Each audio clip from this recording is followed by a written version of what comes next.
தமிழகத்தில் வெள்ள பாதிப்பு தொடர்பாக மக்களவையில் இன்று நடைபெற்ற விவாதம் கடும் அமளியில் நிறைவடைந்தது. இதுகுறித்த கூடுதல் தகவல்களை நமது மூத்த செய்தியாளர் கணபதி வழங்குகிறார். கணபதி, கடும் அமளிக்கிடையே தமிழக கட்சிகள் எல்லாம் வெளிநடப்பு செய்திருக்கின்றன. இதுகுறித்த கூடுதல் விவரங்கள் என்ன?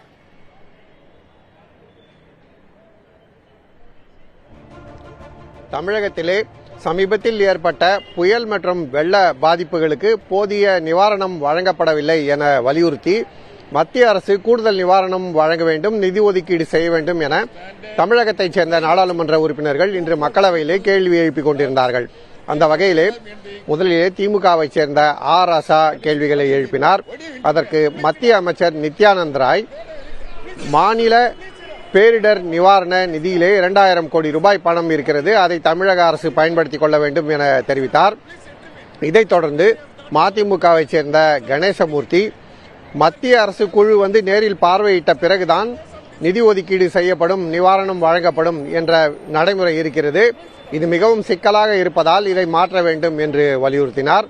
அதன் பிறகு காங்கிரஸ் கட்சியின் மாணிக்க தாகூர் அனைத்து கட்சி குழு ஒன்று TR பாலு தலைமையிலே தமிழக எம்பிக்கள் சென்று மத்திய அமைச்சர் உள்துறை அமைச்சர் அமித்ஷாவிடம் நிவாரணம் கேட்டு கோரிக்கை வைத்திருந்தோம், ஆனால் அதில் இதுவரை எந்த தொகையும் ஒதுக்கப்படவில்லை என்று தனது ஆதங்கத்தை வெளிப்படுத்தினார்.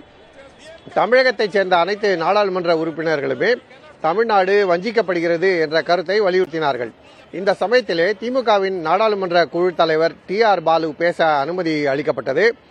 அவர் எழுந்து கேள்வி எழுப்பும் முன்பாக மத்திய அமைச்சர் எல் முருகன் குறுக்கிட்டதாகவும், அதனால் கோபமடைந்த TR பாலு, நீங்கள் ஏன் குறுக்கிடுகிறீர்கள், உங்களுக்கு என்ன தகுதி இருக்கிறது, நீங்கள் நாடாளுமன்ற உறுப்பினராக இருக்கவே தகுதியற்றவர் என்று அவருக்கு கடும் கண்டனம் தெரிவித்தார்.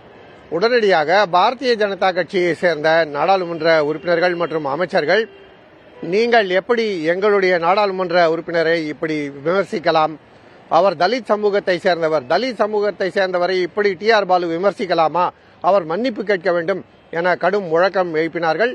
இதனால் அவையிலே கடுமையான குழப்பம் நீடித்தது. தமிழக வெள்ளம் மற்றும் புயல் நிவாரணம் தொடர்பான கேள்விகள் விளக்கங்கள் பாதியிலேயே நின்றன. இந்த சமயத்திலே மத்திய அரசு சரியான விளக்கம் அளிக்கவில்லை என திமுக, காங்கிரஸ் மற்றும் இந்தியா கூட்டணியைச் சேர்ந்த தமிழகத்தில் உள்ள பல்வேறு கட்சிகள் வெளிநடப்பு செய்தன. ஆகவே வெள்ள நிவாரணம் தொடர்பான இந்த விவாதம் கடும் சர்ச்சையில் முடிவடைந்தது. மேலும் தொடர்ந்து மோதல் போக்கை நீடிக்கும் சூழல் உருவாகி இருக்கிறது. பூங்குழலி, தகவல்களை வழங்கியமைக்கு நன்றி கணபதி.